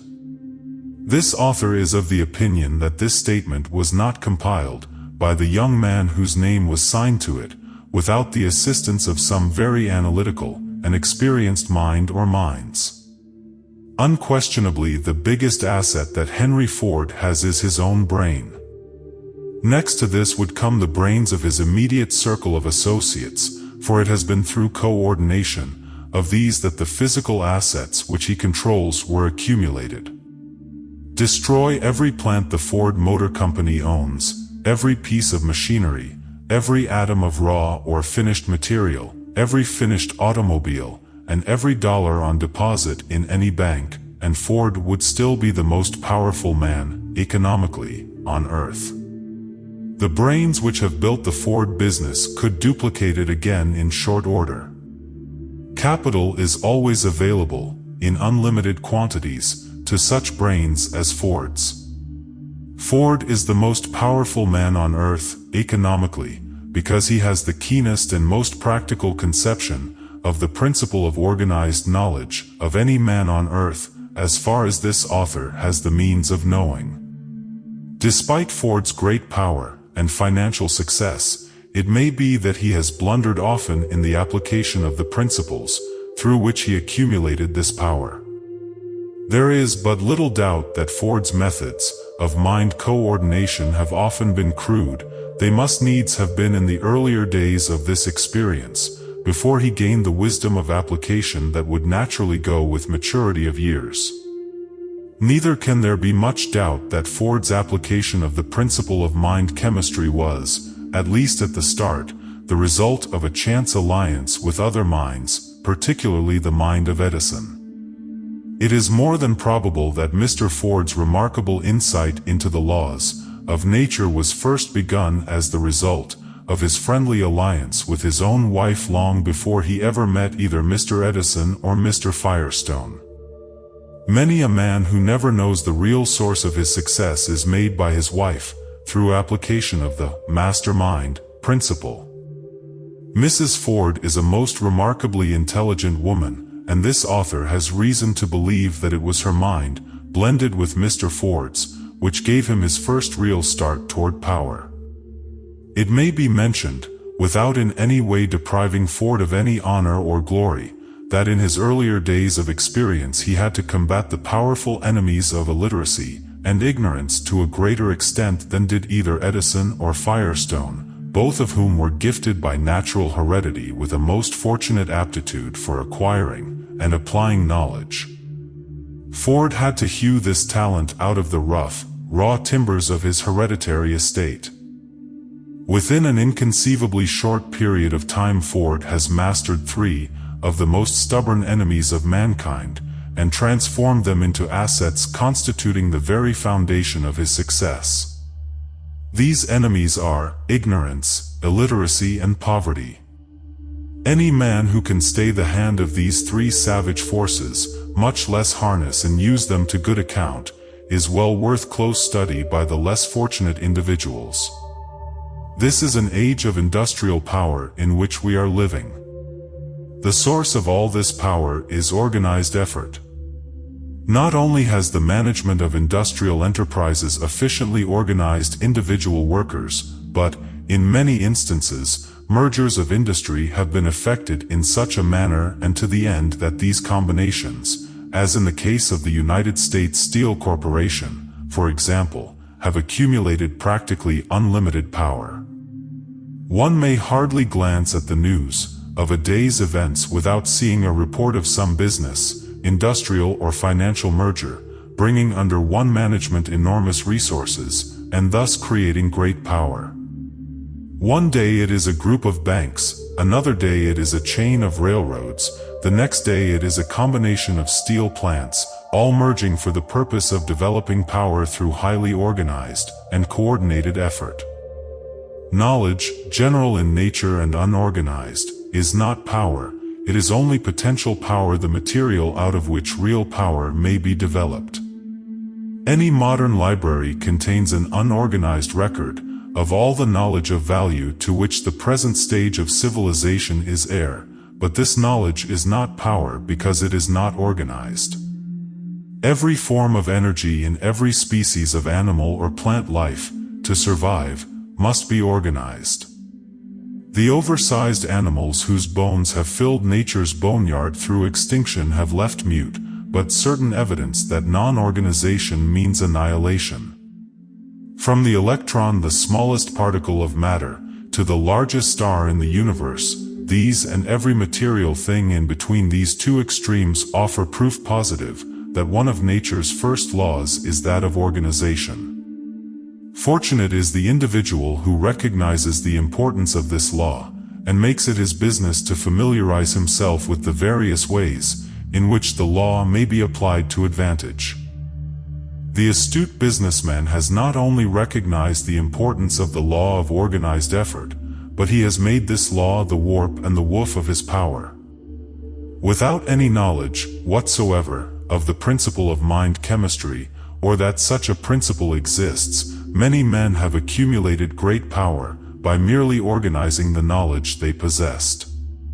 The majority of all who have discovered the principle of mind chemistry and developed that principle into a mastermind have stumbled upon this knowledge by the merest of accident, often failing to recognize the real nature of their discovery or to understand the source of their power. This author is of the opinion that all living persons, who at the present time are consciously making use of the principle of mind chemistry in developing power through the blending of minds, may be counted on the fingers of the 2 hands, with, perhaps, several fingers left to spare. If this estimate is even approximately true, the student will readily see that there is but slight danger of the field of mind chemistry practice becoming overcrowded. It is a well-known fact that one of the most difficult tasks that any businessman must perform is that of inducing those who are associated with him to coordinate their efforts in a spirit of harmony. To induce continuous cooperation between a group of workers in any undertaking is next to impossible. Only the most efficient leaders can accomplish this highly desired object, but once in a great while such a leader will rise above the horizon in the field of industry, business, or finance, and then the world hears of a Henry Ford, Thomas Edison, John Rockefeller, Senior Harriman, or James Hill. Power and success are practically synonymous terms. One grows out of the other, therefore, any person who has the knowledge and the ability to develop power through the principle of harmonious coordination of effort between individual minds, or in any other manner, may be successful in any reasonable undertaking that is possible of successful termination. Never, in the history of the world, has there been such abundant opportunity as there is now for the person who is willing to serve before trying to collect. It must not be assumed that a mastermind will immediately spring, mushroom fashion, out of every group of minds which make pretense of coordination in a spirit of harmony.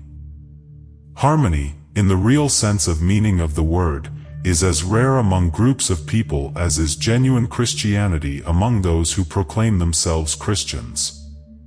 Harmony is the nucleus around which the state of mind known as mastermind must be developed. Without this element of harmony there can be no mastermind, a truth which cannot be repeated too often. Woodrow Wilson had in mind the development of a mastermind to be composed of groups of minds representing the civilized nations of the world in his proposal for establishing the League of Nations. Wilson's conception was the most far-reaching humanitarian idea ever created in the mind of man, because it dealt with a principle which embraces sufficient power to establish a real brotherhood of man on earth. The League of Nations, or some similar blending of international minds, in a spirit of harmony, is sure to become a reality. The time when such unity of minds will take place will be measured largely by the time required for the great universities and non-sectarian institutions of learning to supplant ignorance and superstition with understanding and wisdom. This time is rapidly approaching. The psychology of the revival meeting. The old religious orgy known as the revival offers a favorable opportunity to study the principle of mind chemistry known as mastermind. It will be observed that music plays no small part in bringing about the harmony essential to the blending of a group of minds in a revival meeting. Without music, the revival meeting would be a tame affair. During revival services, the leader of the meeting has no difficulty in creating harmony in the minds of his devotees, but it is a well-known fact that this state of harmony lasts no longer than the presence of the leader, after which the mastermind he has temporarily created disintegrates. By arousing the emotional nature of his followers, the revivalist has no difficulty, under the proper stage setting and with the embellishment of the right sort of music, in creating a mastermind which becomes noticeable to all who come in contact with it. The very air becomes charged with a positive, pleasing influence which changes the entire chemistry of all minds present. The revivalist calls this energy the Spirit of the Lord.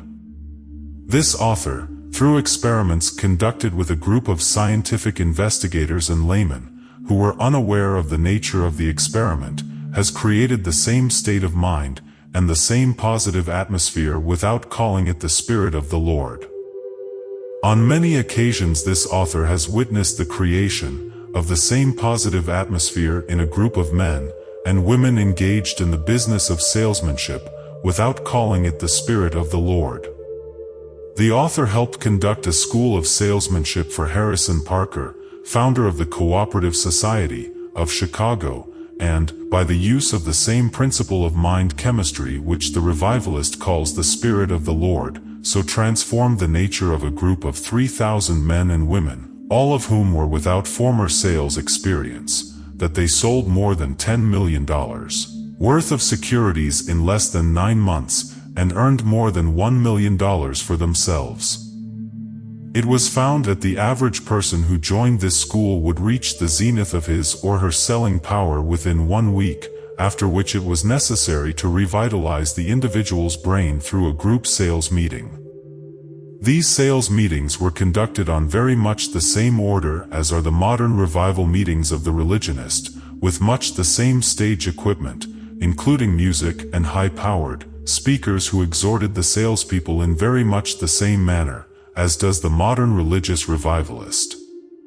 Call it religion, psychology, mind chemistry, or anything you please, they are all based upon the same principle, but there is nothing more certain than the fact that wherever a group of minds are brought into contact, in a spirit of perfect harmony, each mind in the group becomes immediately supplemented and reinforced by a noticeable energy called a mastermind. For all this writer professes to know this uncharted energy may be the Spirit of the Lord, but it operates just as favorably when called by any other name. The human brain and nervous system constitute a piece of intricate machinery which but few, if any, understand. When controlled and properly directed, this piece of machinery can be made to perform wonders of achievement, and if not controlled it will perform wonders fantastic and phantom-like in nature, as may be seen by examining the inmates of any insane asylum. The human brain has direct connection with a continuous influx of energy from which man derives his power to think. The brain receives this energy, mixes it with the energy created by the food taken into the body, and distributes it to every portion of the body, through the aid of the blood and the nervous system. It thus becomes what we call life. From what source this outside energy comes no one seems to know. All we know about it is that we must have it or die. It seems reasonable to suppose that this energy is none other than that which we call ether, and that it flows into the body along with the oxygen from the air, as we breathe. Every normal human body possesses a first-class chemical laboratory, and a stock of chemicals sufficient to carry on the business of breaking up, assimilating and properly mixing and compounding the food we take into the body, preparatory to distributing it to wherever it is needed as a bodybuilder. Ample tests have been made, both with man and beast, to prove that the energy known as the mind plays an important part in this chemical operation of compounding and transforming food into the required substances to build and keep the body in repair. It is known that worry, excitement or fear will interfere with the digestive process, and in extreme cases stop this process altogether, resulting in illness or death. It is obvious, then, that the mind enters into the chemistry of food digestion and distribution. It is believed by many eminent authorities, although it may never have been scientifically proved, that the energy known as mind or thought may become contaminated with negative or unsociable units to such an extent that the whole nervous system is thrown out of working order, digestion is interfered with, and various and sundry forms of disease will manifest themselves. Financial difficulties and unrequited love affairs head the list of causes of such mind disturbances. A negative environment such as that existing where some member of the family is constantly nagging will interfere with the chemistry of the mind to such an extent that the individual will lose ambition and gradually sink into oblivion. It is because of this fact that the old saying that a man's wife may either make or break him is literally true. In a subsequent lesson, a whole chapter on this subject is addressed to the wives of men. Any high school student knows that certain food combinations will, if taken into the stomach, result in indigestion, violent pain, and even death. Good health depends, in part at least, upon a food combination that harmonizes. But harmony of food combinations is not sufficient to ensure good health.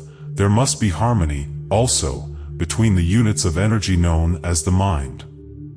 Harmony seems to be one of nature's laws, without which there can be no such thing as organized energy, or life in any form whatsoever. A man is half-whipped the minute he begins to feel sorry for himself, or to spin an alibi with which he would explain away his defects. The health of the body as well as the mind is literally built around, out of, and upon the principle of harmony. The energy known as life begins to disintegrate, and death approaches when the organs of the body stop working in harmony. The moment harmony ceases at the source of any form of organized energy, power, the units of that energy are thrown into a chaotic state of disorder, and the power is rendered neutral or passive. Harmony is also the nucleus around which the principle of mind chemistry known as a mastermind develops power. Destroy this harmony and you destroy the power growing out of the coordinated effort of a group of individual minds.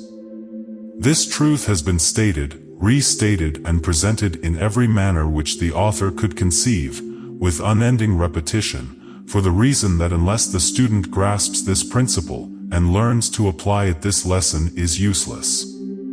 Success in life, no matter what one may call success, is very largely a matter of adaptation to environment in such a manner that there is harmony between the individual and his environment. The palace of a king becomes as a hovel of a peasant if harmony does not abound within its walls. Conversely stated, the hut of a peasant may be made to yield more happiness than that of the mansion of the rich man, if harmony obtains in the former and not in the latter. Without perfect harmony, the science of astronomy would be as useless as the bones of a saint, because the stars and planets would clash with one another, and all would be in a state of chaos and disorder. Without the law of harmony, an acorn might grow into a heterogeneous tree consisting of the wood of the oak, poplar, maple, and whatnot. Without the law of harmony, the blood might deposit the food which grows fingernails on the scalp where hair is supposed to grow, and thus create a horny growth which might easily be mistaken, by the superstitious, to signify man's relationship to a certain imaginary gentleman with horns, often referred to by the more primitive type. Without the law of harmony there can be no organization of knowledge, for what, may one ask, is organized knowledge except the harmony of facts and truths and natural laws? The moment discord begins to creep in at the front door, harmony edges out at the back door, so to speak, whether the application is made to a business partnership or the orderly movement of the planets of the heavens. If the student gathers the impression that the author is laying undue stress upon the importance of harmony, let it be remembered that lack of harmony is the first, and often the last and only, cause of failure. There can be no poetry nor music nor oratory worthy of notice without the presence of harmony. Good architecture is largely a matter of harmony. Without harmony a house is nothing but a mass of building material, more or less a monstrosity. Sound business management plants the very sinews of its existence in harmony. Every well-dressed man or woman is a living picture and a moving example of harmony. With all these workaday illustrations of the important part which harmony plays in the affairs of the world, nay, in the operation of the entire universe, how could any intelligent person leave harmony out of his definite aim in life? As well have no definite aim as to omit harmony as the chief stone of its foundation. The human body is a complex organization of organs, glands, blood vessels, nerves, brain cells, muscles. The mind energy which stimulates to action and coordinates the efforts of the component parts of the body is also a plurality of ever-varying and changing energies. From birth until death there is continuous struggle, often assuming the nature of open combat, between the forces of the mind. For example, the lifelong struggle between the motivating forces and desires of the human mind, which takes place between the impulses of right and wrong, is well known to everyone. Every human being possesses at least 2 distinct mind powers or personalities, and as many as 6 distinct personalities have been discovered in one person. One of man's most delicate tasks is that of harmonizing these mind forces so that they may be organized and directed toward the orderly attainment of a given objective. Without this element of harmony, no individual can become an accurate thinker. It is no wonder that leaders in business and industrial enterprises, as well as those in politics and other fields of endeavor, find it so difficult to organize groups of people so they will function in the attainment of a given objective, without friction. Each individual human being possesses forces, within himself, which are hard to harmonize, even when he is placed in the environment most favorable to harmony. If the chemistry of the individual's mind is such that the units of his mind cannot be easily harmonized, think how much more difficult it must be to harmonize a group of minds so they will function as one, in an orderly manner, through what is known as a mastermind. The leader who successfully develops and directs the energies of a mastermind must possess tact, patience, persistence, self-confidence, intimate knowledge of mind chemistry, and the ability to adapt himself, in a state of perfect poise and harmony, to quickly changing circumstances, without showing the least sign of annoyance. How many are there who can measure up to this requirement?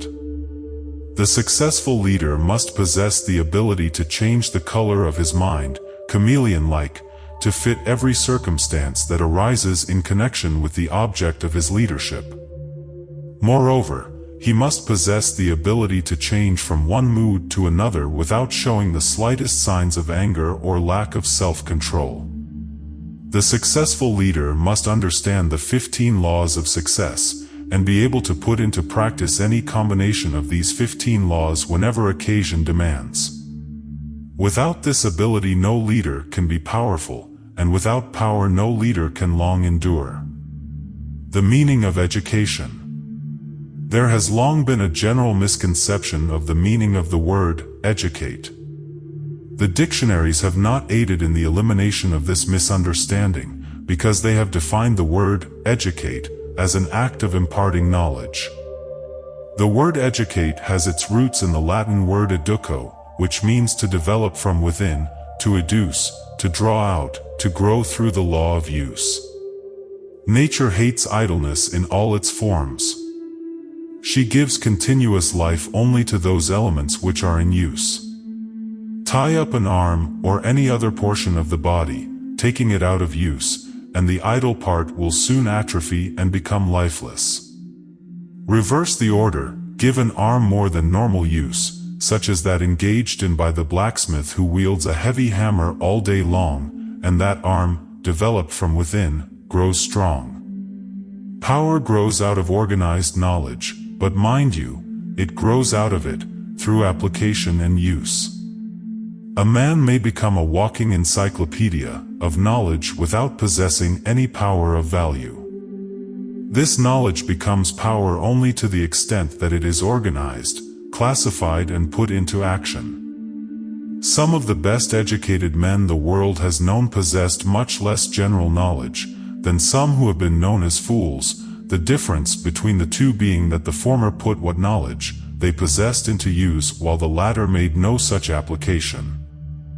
An educated person is one who knows how to acquire everything he needs in the attainment of his main purpose in life, without violating the rights of his fellow men. It might be a surprise to many so-called men of learning to know that they come nowhere near qualification as men of education. It might also be a great surprise to many who believe they suffer from lack of learning to know that they are well educated. Seek the counsel of men who will tell you the truth about yourself, even if it hurts you to hear it. Mere commendation will not bring the improvement you need. The successful lawyer is not necessarily the one who memorizes the greatest number of principles of law. On the contrary, the successful lawyer is the one who knows where to find a principle of law, plus a variety of opinions supporting that principle which fit the immediate needs of a given case. In other words, the successful lawyer is he who knows where to find the law he wants when he needs it. This principle applies, with equal force, to the affairs of industry and business. Henry Ford had but little elementary schooling, yet he is one of the best educated men in the world because he has acquired the ability so to combine natural and economic laws, to say nothing of the minds of men, that he has the power to get anything of a material nature he wants. Some years ago, during the World War, Mr. Ford brought suit against the Chicago Tribune, charging that newspaper with libelous publication of statements concerning him, one of which was the statement that Ford was an ignoramus, an ignorant pacifist. When the suit came up for trial, the attorneys for the Tribune undertook to prove, by Ford himself, that their statement was true, that he was ignorant, and with this object in view they catechized and cross-examined him on all manner of subjects. One question they asked was, how many soldiers did the British send over to subdue the rebellion in the colonies in 1776? With a dry grin on his face, Ford nonchalantly replied, I do not know just how many, but I have heard that it was a lot more than ever went back.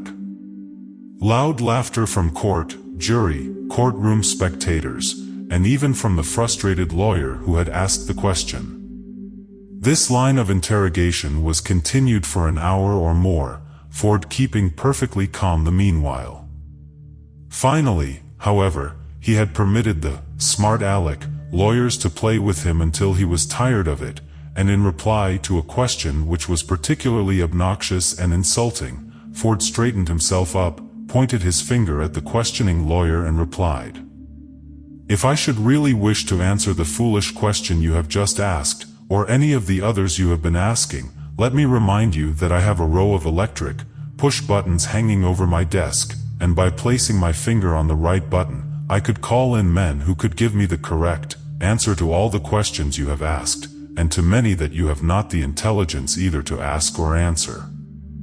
Now, will you kindly tell me why I should bother about filling my mind with a lot of useless details in order to answer every fool question that anyone may ask, when I have able men all about me who can supply me with all the facts I want when I call for them? This answer is quoted from memory, but it substantially relates Ford's answer. There was silence in the courtroom. The questioning attorney's jaw dropped down, his eyes opened widely, the judge leaned forward from the bench and gazed in Mr. Ford's direction. Many of the jury awoke and looked around as if they had heard an explosion, which they actually had. A prominent clergyman who was present in the courtroom at the time said, later, that the scene reminded him of that which must have existed when Jesus Christ was on trial before Pontius Pilate, just after he had given his famous reply to Pilate's question, "What is truth?" In the vernacular of the day, Ford's reply knocked the questioner cold. Up to the time of that reply to the lawyer had been enjoying considerable fun at what he believed to be Ford's expense, by adroitly displaying the lawyer's, sample case of general knowledge, and comparing it with what he inferred to be Ford's ignorance, as to many events and subjects. But that answer spoiled the lawyer's fun. It also proved once more, to all who had the intelligence to accept the proof, that true education means mind development, not merely the gathering and classifying of knowledge. Ford could not, in all probability, have named the capitals of all the states of the United States, but he could have and in fact had gathered the capital, with which to turn many wheels, within every state in the Union. Education, let us not forget this, consists of the power with which to get everything one needs when he needs it, without violating the rights of his fellow men. Ford comes well within that definition, and for the reason which the author has here tried to make plain, by relating the foregoing incident connected with the simple Ford philosophy. There are many men of learning who could easily entangle Ford, theoretically, with a maze of questions none of which he, personally, could answer. But Ford could turn right around and wage a battle in industry or finance that would exterminate those same men, with all of their knowledge and all of their wisdom. Ford could not go into his chemical laboratory and separate water into its component atoms of hydrogen and oxygen and then recombine these atoms in their former order, but he knows how to surround himself with chemists who can do this for him if he wants it done.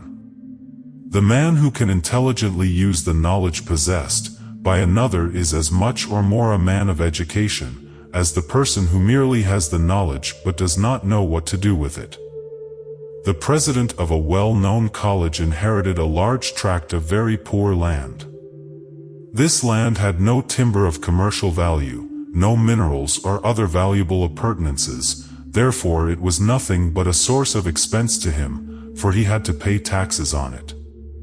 The state built a highway through the land.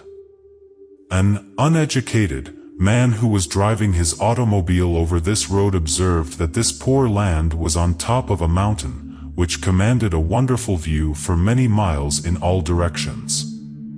He, the ignorant one, also observed that the land was covered with a growth of small pines and other saplings. He bought 50 acres of the land for $10 an acre. Near the public highway he built a unique log house to which he attached a large dining room. Near the house he put in a gasoline filling station. He built a dozen single-room log houses along the road. These he rented out to tourists at $3 a night each. The dining room, gasoline filling station and log houses brought him a net income of $15,000 the first year. The next year he extended his plan by adding 50 more log houses, of 3 rooms each, which he now rents out as summer country homes to people in a nearby city, at a rental of $150 each for the season. The building material cost him nothing, for it grew on his land in abundance, that same land which the college president believed to be worthless. Moreover, the unique and unusual appearance of the log bungalows served as an advertisement of the plan, whereas many would have considered it a real calamity had they been compelled to build out of such crude materials. Less than 5 miles from the location of these log houses this same man purchased an old worked-out farm of 150 acres, for $25 an acre, a price which the seller believed to be extremely high. By building a dam, 100 feet in length, the purchaser of this old farm turned a stream of water into a lake that covered 15 acres of the land, stocked the lake with fish, then sold the farm off in building lots to people who wanted summering places around the lake. The total profit realized from this simple transaction was more than $25,000, and the time required for its consummation was 1 summer. Yet this man of vision and imagination was not educated, in the orthodox meaning of that term. Let us keep in mind the fact that it is through these simple illustrations of the use of organized knowledge that one may become educated and powerful.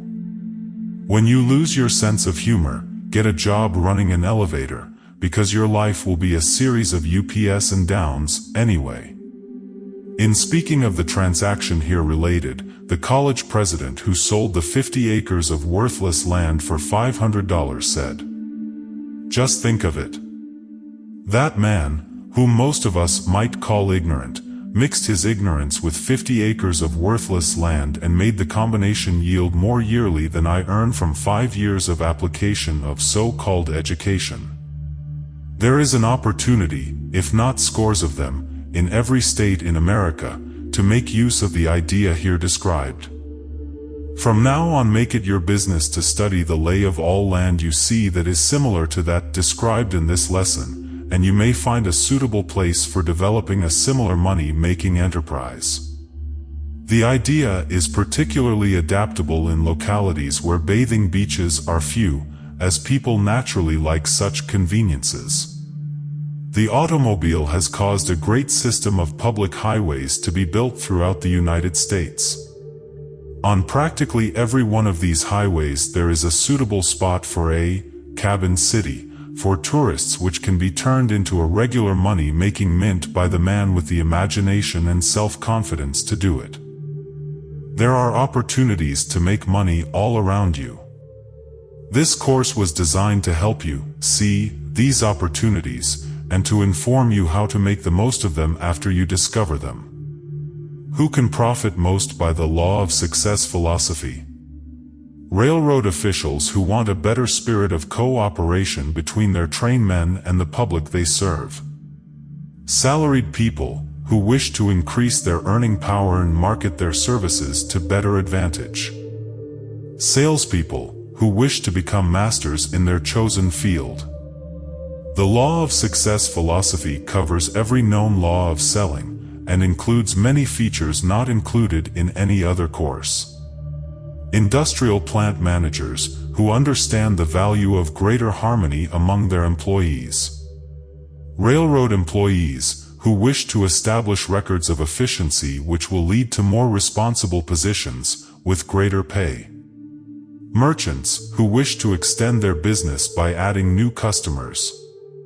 The law of success philosophy will help any merchant increase his business by teaching him how to make a walking advertisement of every customer who comes into his store. Automobile agents who wish to increase the selling power of their salesmen.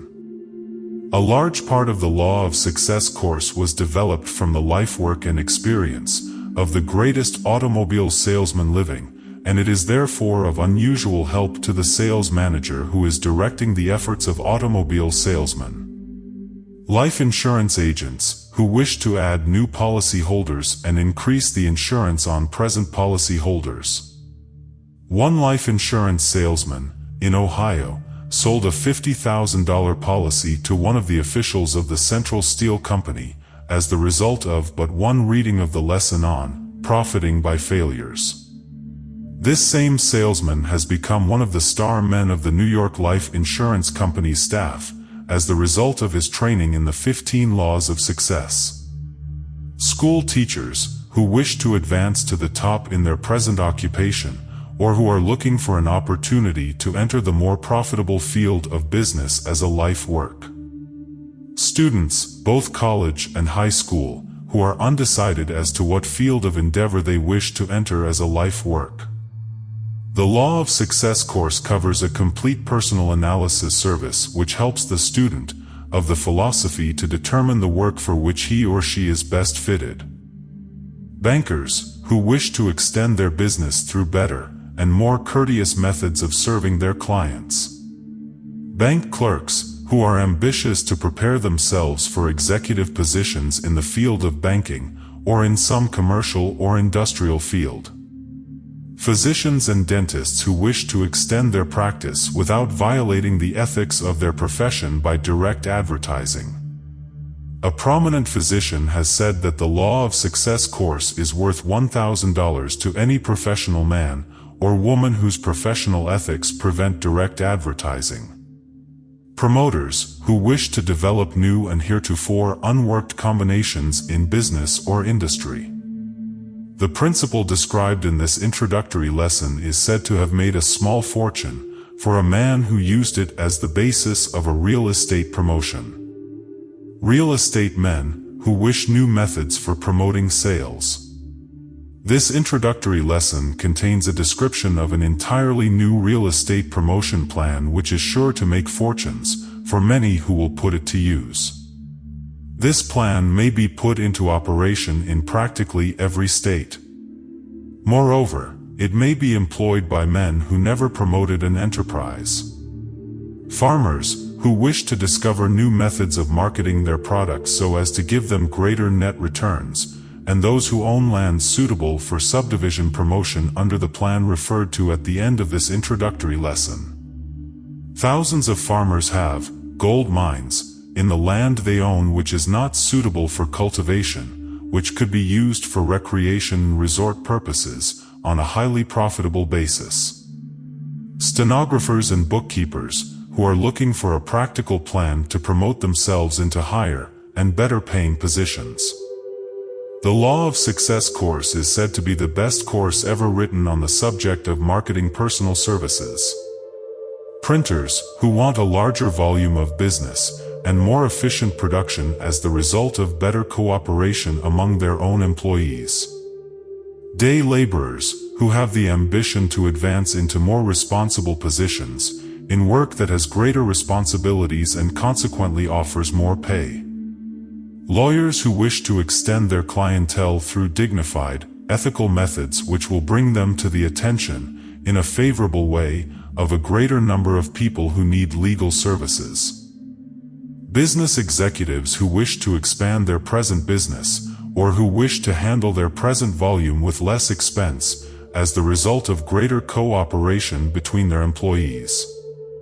Laundry owners, who wish to extend their business by teaching their drivers how to serve more courteously and efficiently. Life insurance general agents, who wish bigger and more efficient sales organizations. Chain store managers who want a greater volume of business as the result of more efficient individual sales efforts. Married people who are unhappy, and therefore unsuccessful, because of lack of harmony and cooperation in the home. To all described in the foregoing classification, the law of success philosophy offers both definite and speedy aid. An aim in life is the only fortune worth finding, and it is not to be found in foreign lands, but in the heart itself. The end. You have heard The Law of Success by Napoleon Hill, a creation of Rich and Spiritual.